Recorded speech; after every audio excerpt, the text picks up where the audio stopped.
So hello guys, my name is Robin Singh, nursing officer at UPMS Sapphire Tower. So our institute has previously given a short notice on recruitment of 535 post of nursing officer. So the full detailed notification brochure is out on the institute website.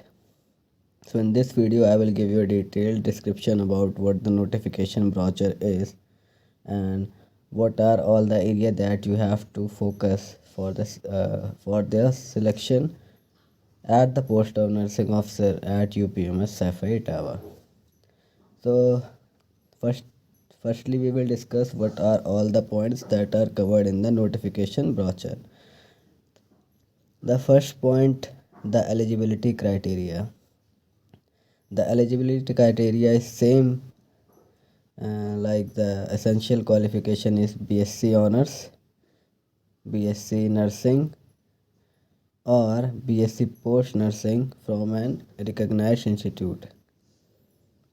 The second point in the first essential qualification is that registered as nurse and midwife with state and Indian nursing council. तो आपको किसी भी एक अच्छी संस्था से, एक recognise संस्था से बीएससी नर्सिंग होना चाहिए या बीएससी ऑनर्स नर्सिंग होना चाहिए या फिर आपको पोस्ट बेसिक नर्सिंग होना चाहिए. साथ ही में आपको जो आपका इंडियन नर्सिंग काउंसिल है या फिर आपका जो स्टेट नर्सिंग काउंसिल है, यदि आप उत्तर प्रदेश से है तो आपका UPSMF यानी Uttar Pradesh nurse and midwife council में आपको रजिस्टर होना चाहिए. साथ ही में अगर आपने जीएनएम कर रखा है तो उस जीएनएम के साथ साथ आपको 2 साल का एक्सपीरियंस एक 50 बेडेड हॉस्पिटल में रिक्वायर्ड है, जैसा कि हमेशा होता है. और साथ ही में आपको एक रजिस्टर्ड नर्स एंड मिडवाइफ भी होना है, भले ही वो स्टेट काउंसलिंग हो या फिर इंडियन नर्सिंग काउंसिल हो. एज लिमिट की बात करें तो 18 से 40 साल है और 18 से 40 एज लिमिट है. और ये जो एज का कैलकुलेशन है ये हमारा 1 जनवरी 2024 के बाद से गिना जाएगा. अगर आप किसी शेड्यूल कास्ट में, शेड्यूल ट्राइब, OBC और ये सब जनजाति में आते हैं तो आपको जैसे यूपी गवर्नमेंट का जो भी नियम कानून है उसके हिसाब से आपको एज रिलैक्सेशन मिलेगा.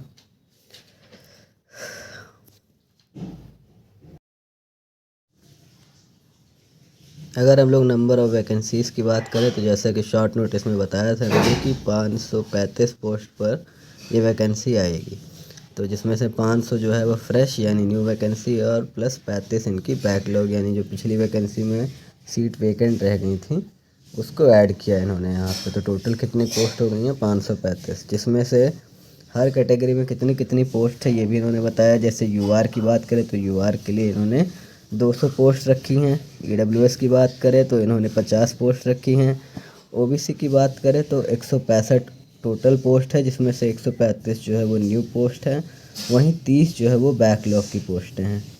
अगर SC कैटेगरी की बात करें तो 109 जो है वो टोटल पोस्ट हैं, जिसमें से 105 जो है वो न्यू वैकेंसी यानी न्यू भर्ती के द्वारा निकली हुई है, प्लस जो 4 है वो बैकलॉग में है.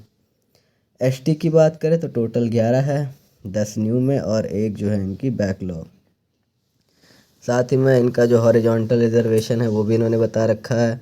तो जो दिव्यांग हैं उनका 4% है, जो एक्स सर्विसमैन है उनका 5% है और जो फ्रीडम फाइटर्स हैं उनका 2% है.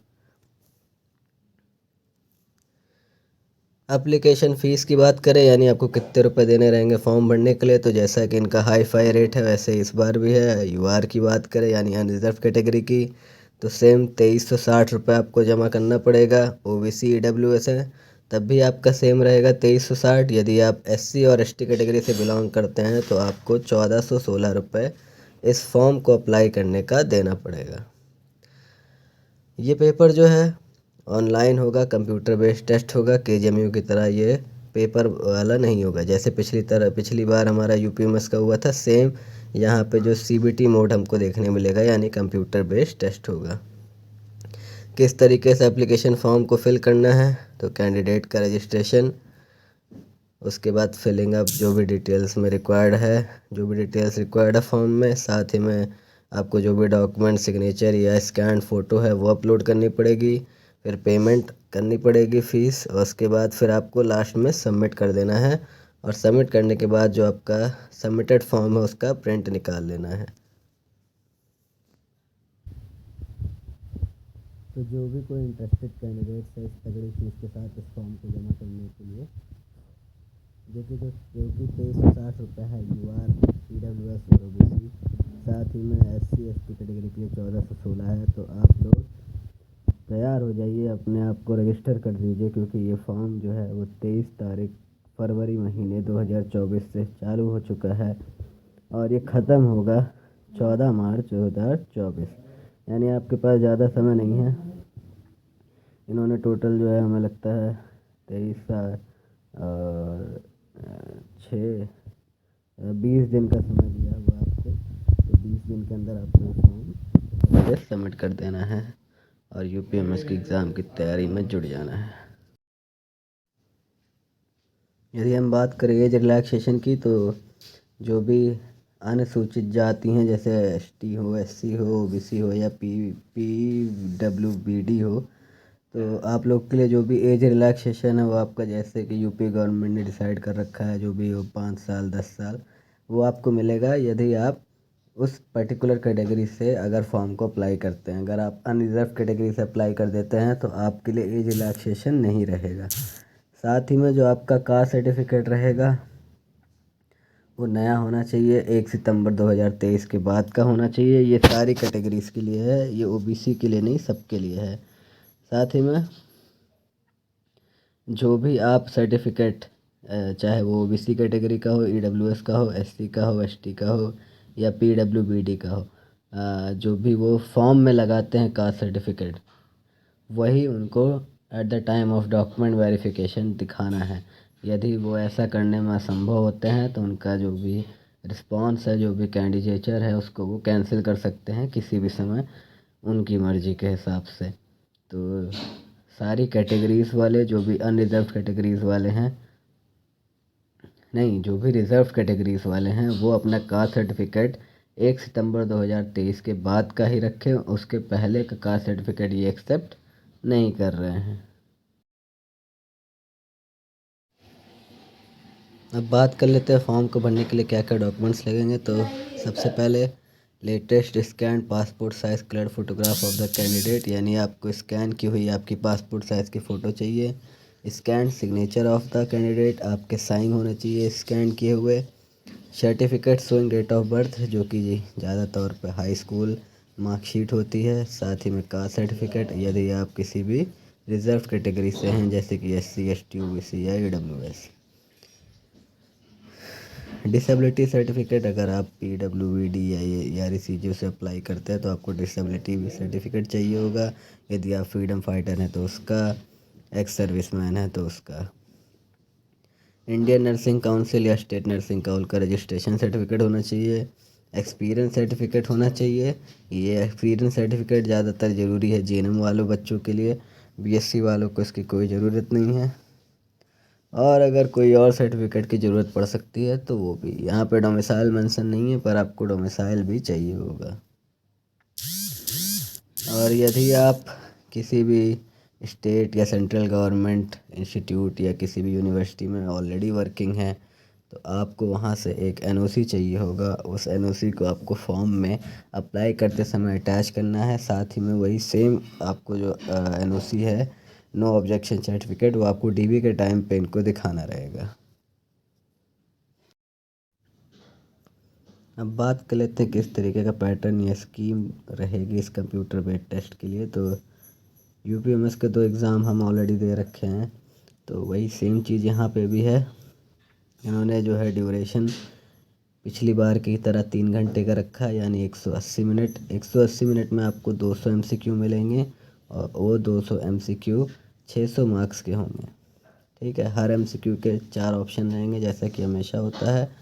दोनों लैंग्वेज में आपको क्वेश्चन देखने को मिलेगा, इंग्लिश भी और हिंदी में।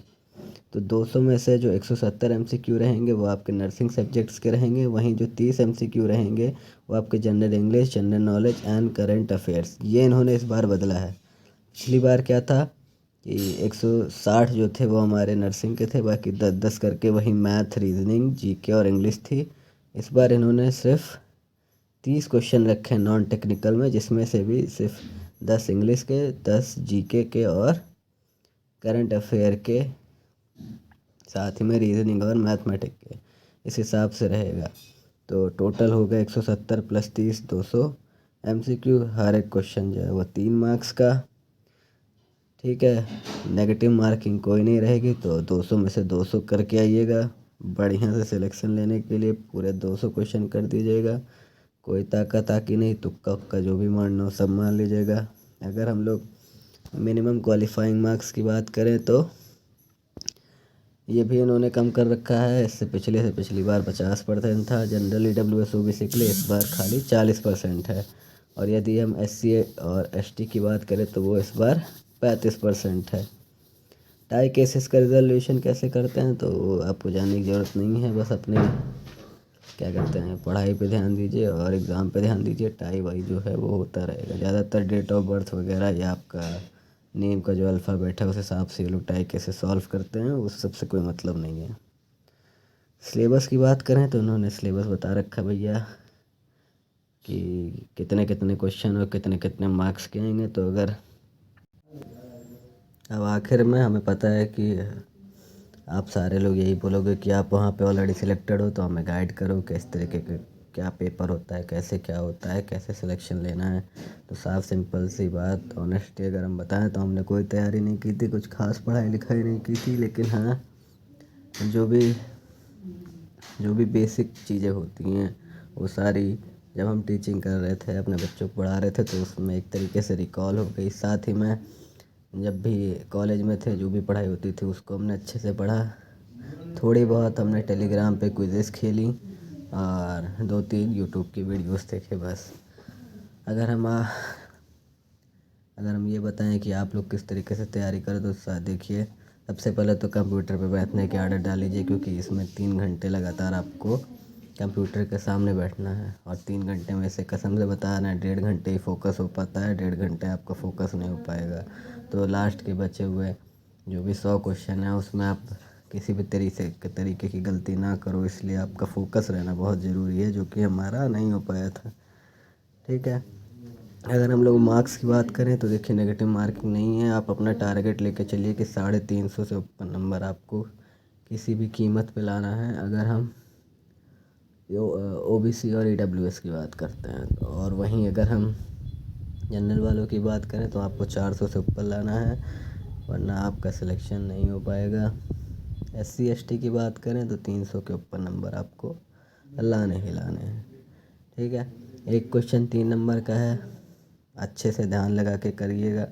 एक क्वेश्चन आपको 3 नंबर देगा, और अगर नहीं भी आता है तो क्वेश्चन आपको नहीं छोड़ना है, क्योंकि नेगेटिव मार्किंग नहीं है। ठीक है, वहीं अगर हम बात करें तो क्या क्वेश्चन अलग अलग तरीके के जो हैं वो अलग अलग सीरियल वाइज होते हैं, तो ऐसा नहीं है, रैंडम मिक्स होते हैं सारे क्वेश्चन।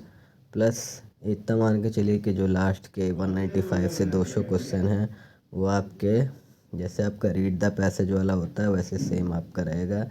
एक आपको पैसेज दे देंगे 195th क्वेश्चन पे, उस पैसेज को आपको पूरा पढ़ लेना है, और उसी से रिलेटेड क्वेश्चन जो है 195 से लेकर के 200 तक रहेंगे।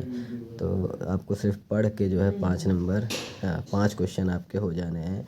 5 × 3 करेंगे तो 15 नंबर, तो 15 नंबर आपके फ्री हैं। तो ये बात का ध्यान रखिएगा, इसको लास्ट में ना करके सबसे पहले 195 से 200 जो आपके रीड द पैसेज वाले हैं उनको निपटा देना है। ठीक है, बाकी एग्ज़ाम जो है आपको बिल्कुल फोकस होकर करना है, क्वेश्चन को ध्यान से पढ़ना है।